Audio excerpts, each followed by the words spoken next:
బోయకొండలో ఇలాంటి ప్లేస్ ఒకటి ఉందని నాకు ఇంతవరకు తెలియదండి. ఈసారి వెళ్ళినప్పుడు తెలిసిందనమాట. ఇంకా దర్శనం చేసుకొని వస్తూ ఉంటే చూసామండి. ఇంకా పిల్లల్ని ఆడిద్దామని చెప్పేసి అయితే అనుకున్నాం. ఇంకా అప్పుడే వెళ్దాం అనుకుంటే ఇంకా అప్పటికే 2:30, 3 ఆ మధ్య అవుతుందన్నమాట. ఇంకా కడుపులో ఎలకలు పరిగెడుతున్నాయి. అందుకోసం అని చెప్పేసి తినేసి మళ్ళీ తీరిగ్గా వద్దామని చెప్పేసి అయితే వెళ్ళాం. మేము చేసిన మిస్టేక్ అదేనండి. ఇంకా మేము ఫస్ట్ వెళ్ళినప్పుడే వచ్చేసింటే బాగుండేది. ఇంకొక 10 మినిట్స్ ఉందనంగా మేమైతే వెళ్ళామన్నమాట ఈ పార్క్ కి.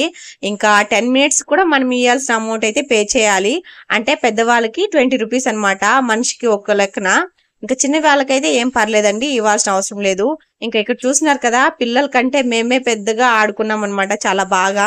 నేనైతే చాలా బాగా ఎంజాయ్ చేశానండి. ఇంకా మా అమ్మ కూడా చిన్నపిల్ల అయిపోయింది. మెయిన్ గా వెళ్ళింది హితి కోసమే, కానీ హితి ఎక్కడ ఆడుకోలేదన్నమాట. కానీ పిల్లలకి చాలా బాగా ఎంజాయ్ చేశారండి.